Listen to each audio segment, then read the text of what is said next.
Bienvenue dans ce deuxième épisode de Around the Paint, l'émission de MVIP qu'on va vous présenter tous les 15 jours.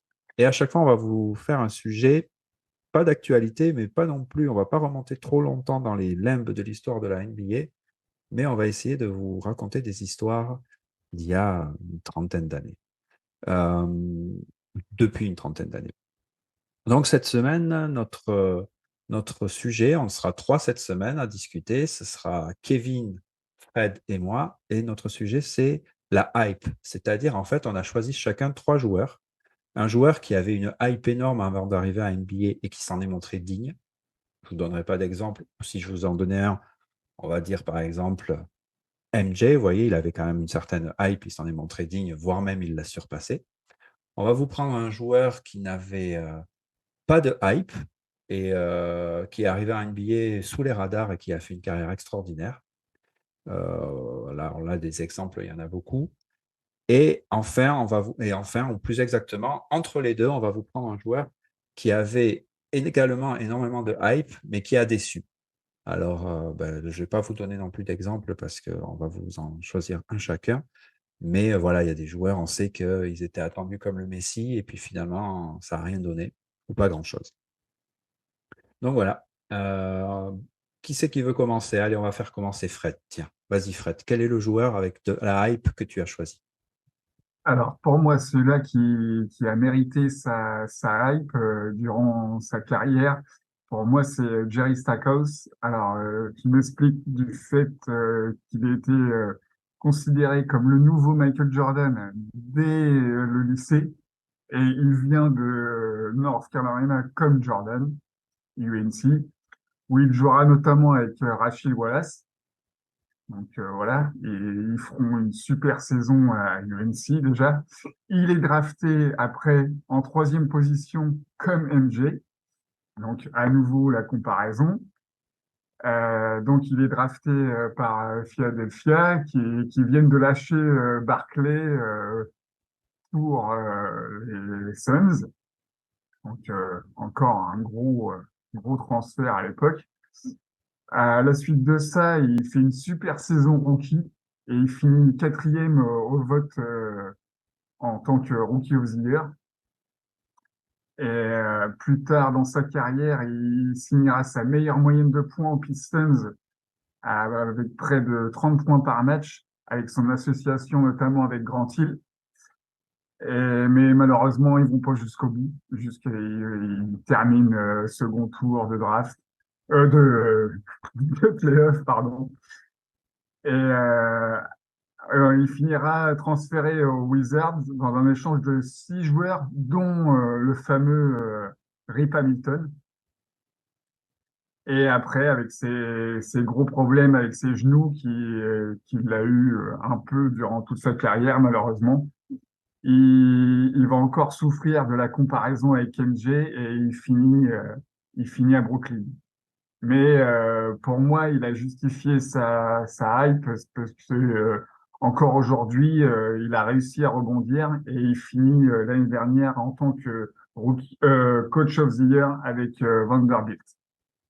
Bon, merci Fred, c'était un excellent choix parce qu'effectivement, lui, il est arrivé avec une hype énorme et puis le moins qu'on puisse dire, c'est qu'il l'a justifié. Quel est ton choix, Kevin? Un joueur qui va parler à tout le monde. J'ai pris LeBron James. Bonnet. Voilà, faut se remettre dans le contexte. Donc LeBron James est drafté à l'été 2003.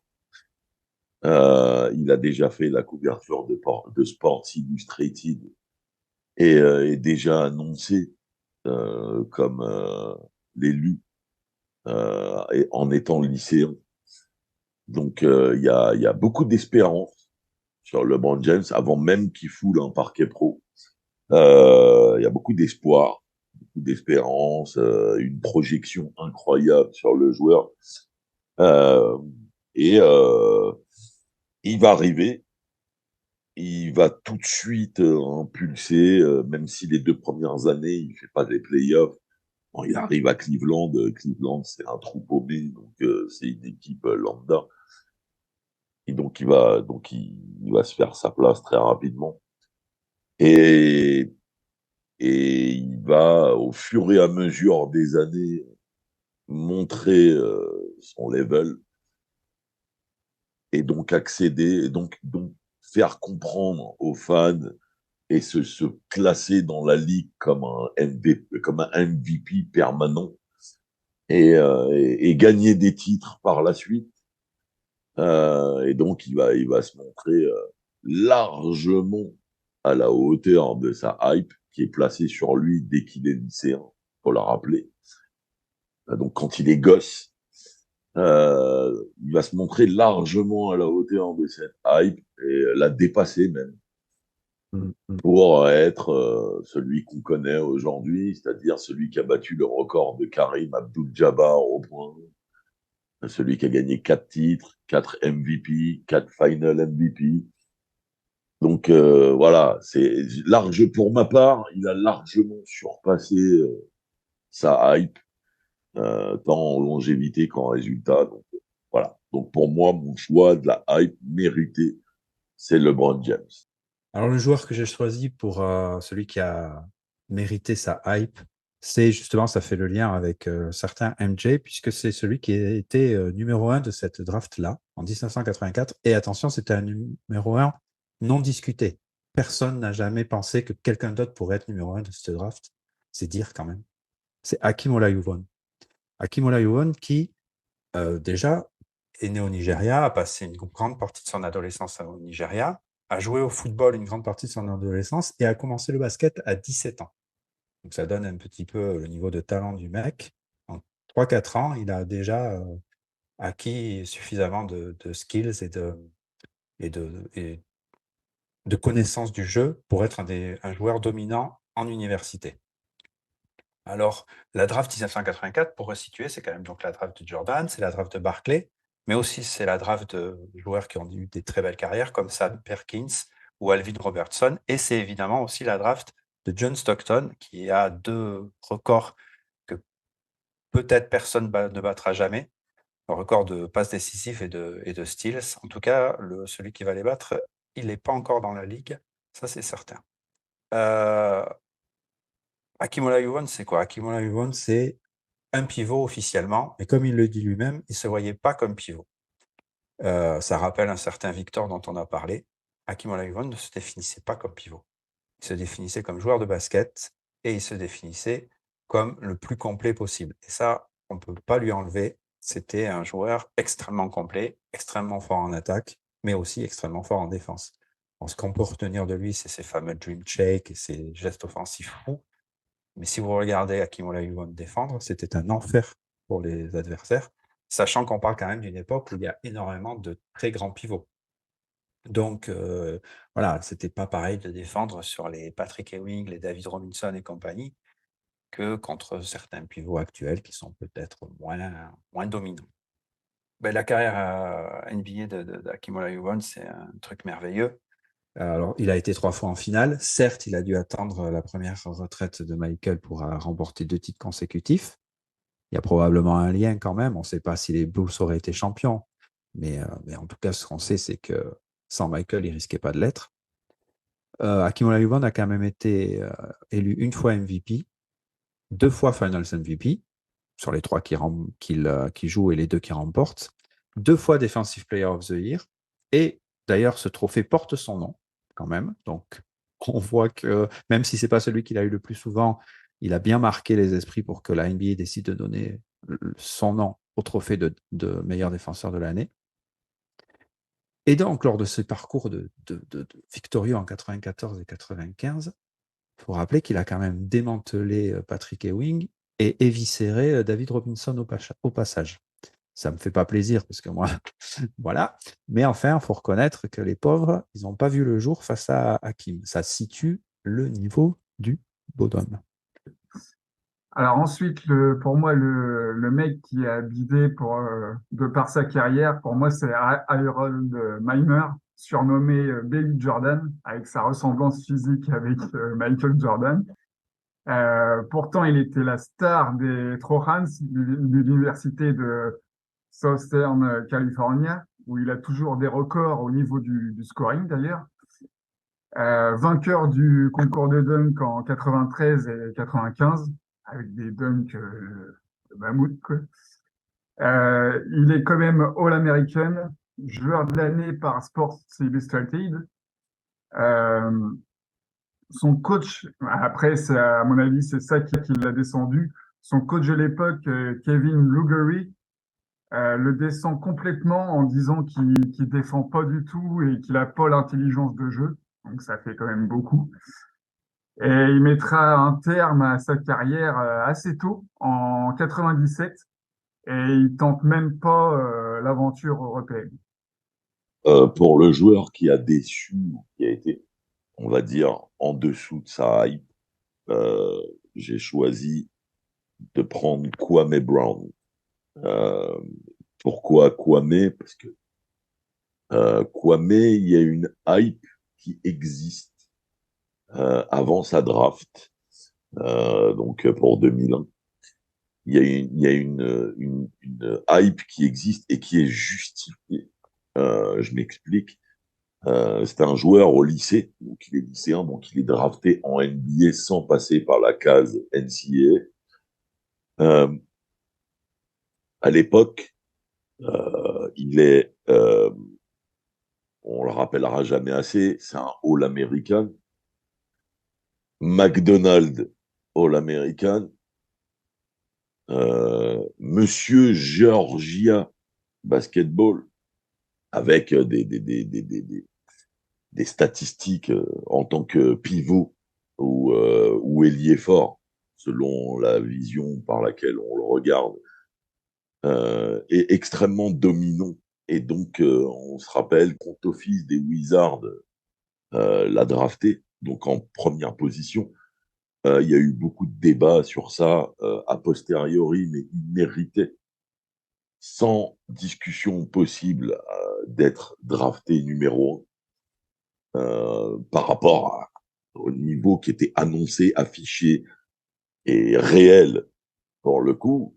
Voilà, c'est un numéro 1 de draft, c'est le first prospect du pays. Il n'y a pas de, voilà, il y a pas d'hésitation. On le prend en draft numéro 1 et on voit ce qu'on en fait. En plus, c'est un big man. Ah, c'est au moins un ailier fort. Donc voilà, ça va être génial. Et puis malheureusement, son aventure débute au Wizard. Ça va pas être terrible. Il va même en souffrir a priori. Ensuite, après les Wizards, il va enchaîner sur la période qu'on appelle la période de Kobe, qu'on appelle la traversée du désert, 2005-2008. Où là, on sait que les Lakers, c'est un truc, voilà quoi. C'est un cirque. Ouais, C'est un un cirque. truc où Kobe se sentira extrêmement seul. Voilà, on s'en rappelle tous. Et ensuite, ça va être une succession de changements d'équipe. Ça va être Détroit en 2010, 11, ça va être Golden State. Alors, Golden State, 2011-2012, trop tôt et à la fois trop tard. Et puis, il va finir ouais, aux Sixers euh, en 2013. Et le moins qu'on puisse dire, c'est que finalement, il va passer un peu comme un courant d'air dans la ligue, c'est-à-dire, OK, le mec, il va jouer quand même. Il faut lui reconnaître qu'il y a un grand nombre de saisons. C'est pas un mec qui disparaît en 2 jours. Donc, il joue beaucoup de saisons quand même. Mais, ouais, un ballon de baudruche, quoi. C'est-à-dire une hype immense, annoncée et justifiée, je le répète, en tant que prospect high school. C'était justifié, mais il aurait dû passer par la case NCAA, à mon sens, pour se renforcer un peu plus. Et puis voilà, malheureusement, il a déçu. Il a servi un peu de chair à canon dans toutes les équipes où il est passé. Des équipes qui grattaient le fond de la marmite. Donc, ouais, c'est bien, c'est représentatif de sa carrière, un peu le fond de marmite. Et puis voilà, quoi. J'ai pas grand-chose à dire de plus sur lui, si ce n'est qu'il avait une hype justifiée, qu'il n'a pas été à la hauteur de la hype. Malheureusement, il a joué dans des équipes où peut-être la possibilité était réduite pour lui de faire quelque chose. Je parle au niveau des coaching staff, des coéquipiers. Donc voilà, ouais, c'est une déception. Après, est-ce une immense déception? Non, c'est une déception. Parce que je pense pas que c'était un joueur générationnel. Voilà, je pense pas. C'était un prospect très très fort, mais pas un prospect générationnel, mais une déception. Alors moi, pour le coup, pour celui qui a déçu sa hype, j'ai choisi quelqu'un qui avait une hype vraiment énorme, même si c'était avant l'heure des réseaux sociaux et d'Internet, mais sa hype était incroyable, on en entendait parler partout. Il y avait des articles sur lui dans les magazines de basket du monde entier, et il a fait une carrière vraiment pas du tout à la hauteur. Et ce gars, c'est Felipe Lopez. Donc il arrive à 14 ans aux États-Unis, à New York exactement, il est d'origine dominicaine. D'ailleurs, il est dominicain. Et il est très rapidement annoncé comme le prospect à suivre. Il a joué comme tous les Dominicains ou presque au baseball quand il était jeune. Il a décidé d'arrêter pour se mettre au basket parce qu'il s'est pris des balles de baseball dans la tête. Donc au bout d'un moment, il en a eu marre, ça fait mal. Il a fait la couverture de tous les magazines possibles et imaginables, dont le prestigieux Sport Illustrated, et avant même son premier match en université. Il joue à la Rice High School à New York, mais j'y reviendrai. Et il est présenté comme un digne successeur des meilleurs arrières de tous les temps, parce que c'est un arrière avec un corps quasiment parfait. Or, peut-être un peu maigre, mais il fait 1m96, il est délié comme les meilleurs de tous les temps, il a vraiment, a priori, toutes les qualités du basketteur parfait. Il trustera d'ailleurs les plus célèbres récompenses, puisqu'il sera nommé Mr. Basketball USA en 1994, le Gatorade National Player of the Year en 1994, mais aussi celui de USA Today, celui de Parade et d'autres encore. Il sera McDonald's All-American MVP, toujours en 1994. Donc, autant dire qu'en 1994, tous les trophées les plus prestigieux, c'est pour lui. Il participera même à un show télé avec le président Bill Clinton, un show autour du sport. Il sera le seul latino présent sur le show. Il sera d'ailleurs un des seuls aussi non professionnels, puisqu'à l'époque, il est encore au lycée. C'est une star immense à New York. Il est recruté par St. John. Alors, il faut savoir qu'absolument toutes les facs du pays ont cherché à le recruter. Bobby Knight s'est déplacé, qui est décédé très récemment, s'est déplacé chez lui. Dean Smith a essayé de le recruter. Enfin, absolument tout le monde a essayé de le recruter. De toute façon, c'est pas compliqué. Il choisit St. John pour une raison simple, c'est qu'il a envie de rester à New York. Il n'a pas envie de. Alors, il hésitait avec Kansas, mais à Kansas, il dit qu'est-ce que je vais faire le soir à Kansas, alors qu'à New York, je connais du monde, je peux voir du monde. Bon. Et donc, il décide de rester à New York, à St. John, qui est dans le Queens. Et il montre, en fait, assez rapidement ses limites. On voit qu'il n'est pas si intéressé que ça par le jeu, a priori. Des fois, sa motivation laisse à désirer. Et puis, surtout, il stagne. Il marque à peu près 18 points par match sa première saison, puis 16 les 2 saisons suivantes, et il va jusqu'à son année senior où il arrive à peine à dépasser les 17 points. En tout cas, il est en dessous des 18. À Saint John, il a des coéquipiers par exemple, un de ses coéquipiers, c'est Rowan Barrett. Alors, Rowan Barrett, ça vous parle peut-être pas, mais c'est le père de R.J. Barrett qui joue actuellement au Knicks. Et à Saint John, il y a aussi eu Mark Jackson qui est passé par là, ou encore Malik Selly qui a la particularité, alors je vous invite à regarder l'histoire de Malik Selly, elle est intéressante. Il a la particularité que son père était le garde du corps de Malcolm X. Donc, Felipe Lopez, c'est pas terrible à l'université. En plus, il shoot pas bien. Il shoot à 41% ses 3 premières saisons et il monte péniblement à 43% sa 4e. Et du coup, il est drafté seulement 24e par les Spurs. Bon, j'avoue qu'en tant que fan des Spurs, j'espérais qu'on lui donnerait sa chance, mais non. Il est immédiatement envoyé à Il est immédiatement envoyé aux Grizzlies contre Carl Herrera et Antonio Daniels. Non, pardon. Il est envoyé avec Carl Herrera aux Grizzlies contre Antonio Daniels. Donc, les Spurs ne sont pas jugés utiles de lui donner sa chance. Et force est de constater qu'ils avaient probablement, encore une fois, raison, puisque la carrière de Lopez ne décollera absolument jamais. Et il régressera même assez rapidement. Sa première saison est à peu près acceptable. Il tourne à environ 9 points et 3 rebonds et demi, en 26 minutes quand même. Mais pour des Grizzlies, catastrophique. Il gagne 8 victoires sur 50 matchs, puisque c'est l'année du lockout, pendant que les Spurs, qu'il avait draftés, eux, vont gagner le titre. Mauvais endroit, mauvais moment. Au bout de 4 ans simplement, sa carrière NBA est terminée.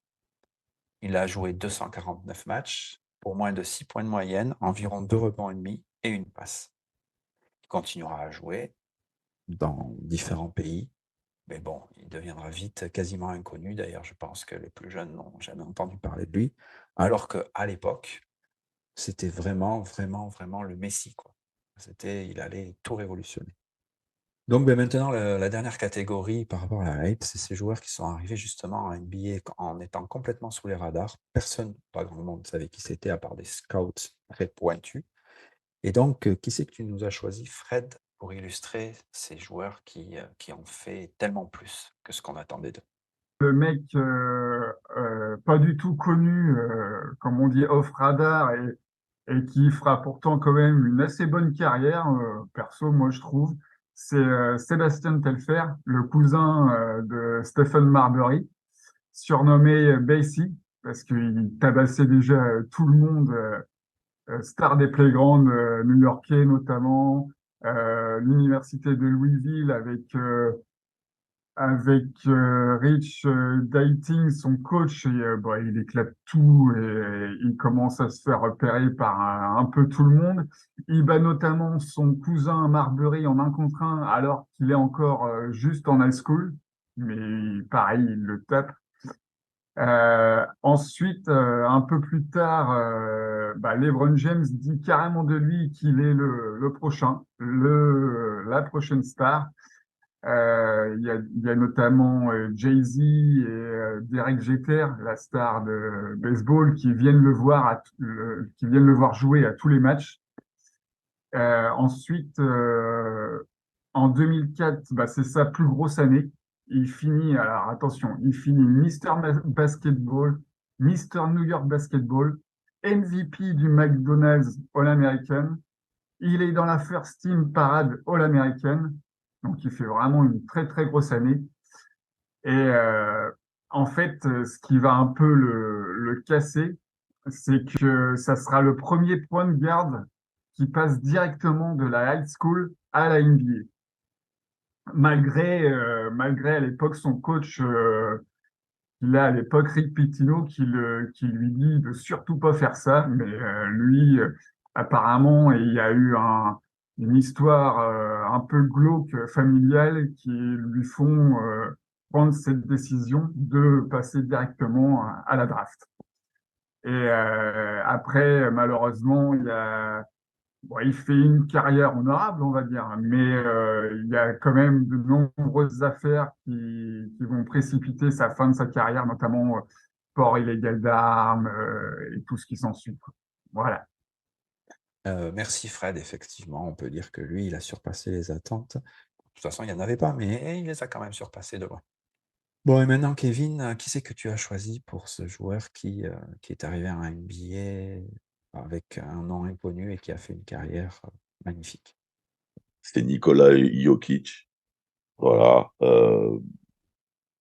Alors, je vais m'expliquer là-dessus. C'est un joueur qui arrive dans la ligue à 19 ans. Il est drafté au second tour à la 40, 41, 42e place, j'en sais rien, mais en gros, il est drafté. Il est 41e, non, je dis juste ça, il est 41e, et il est drafté pendant une pub. Ça, c'est une anecdote absolument fabuleuse. Il est drafté pendant voilà, une pub. Ça, c'est une anecdote donc il est absolument drafté fabuleuse. pendant une pub.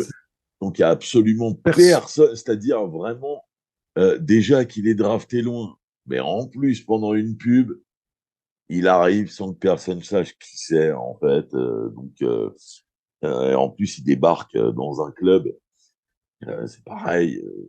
A priori, c'est un club qui n'a jamais rien gagné, encore une fois. Euh, bon, il vient là, c'est un Européen. On sait à quel point les Européens sont sous-cotés euh, par, par les Américains quand il s'agit de draft, de prospect, etc. Ils sont sous-évalués. Euh, donc il arrive un peu dans l'anonymat euh, en, en 2014. Et donc, il va commencer à faire ses premières armes aux Nuggets et il va très vite, va être l'un des meilleurs rookies. Voilà, va être l'un des meilleurs rookies de la saison. Euh, alors, et ce qu'il faut savoir, euh, c'est donc il arrive au Denver Nuggets, il arrive au poste de pivot. C'est comme ça qu'il est annoncé en tout cas.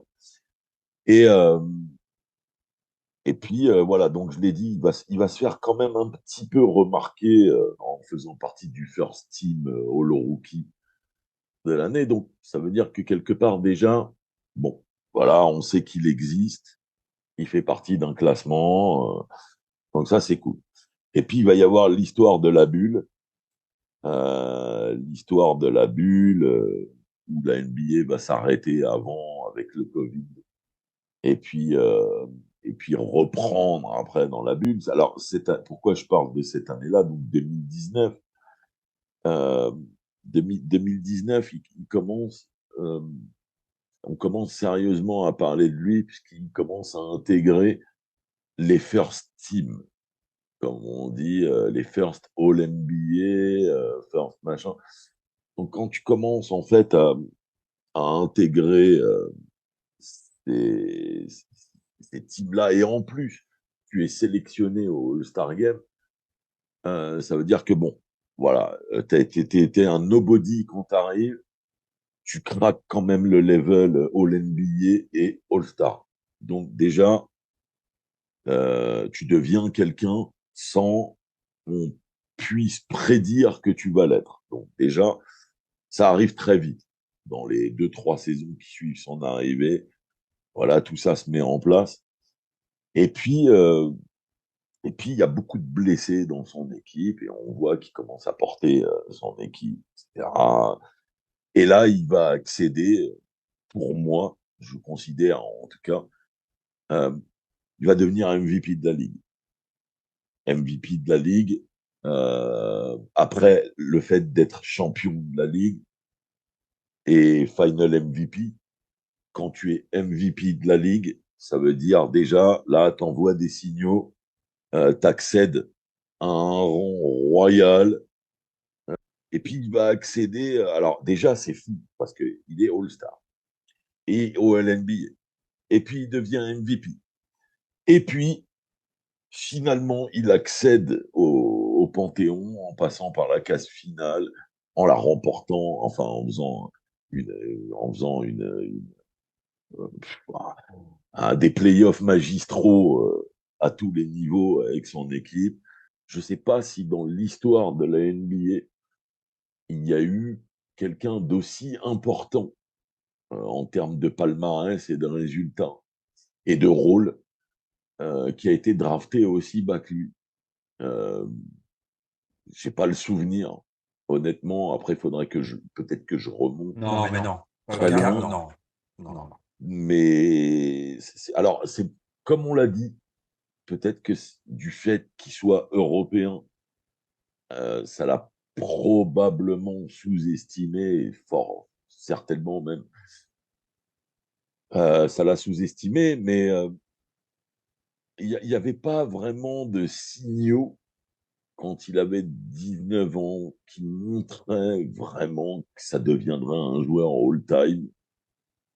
C'est quelque chose qui s'est développé vraiment en NBA, qu'il a assis en tout cas en NBA. Pareil, toujours la même histoire.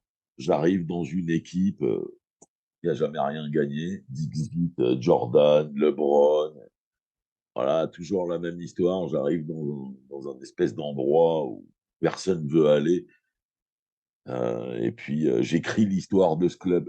Et effectivement, Nikola Jokic, c'est incroyable. Et puis, moi, ce que j'aime beaucoup avec Nikola Jokic, c'est que les gens qui connaissent pas trop le basket, tu les mets devant un match de basket, tu leur dis, ben, ce type-là, c'est le meilleur joueur du monde. Ils te font, ouais, bah, tu te fous pas de ma gueule. Puis, au bout d'une demi-heure, ils se disent, ah oui, non, mais là, d'accord, j'ai compris, en fait. Oui, d'accord, ok, ben, ok. Parce que personne peut imaginer que ce mec-là, à ce niveau-là, la première fois qu'il le voit, c'est juste pas imaginable.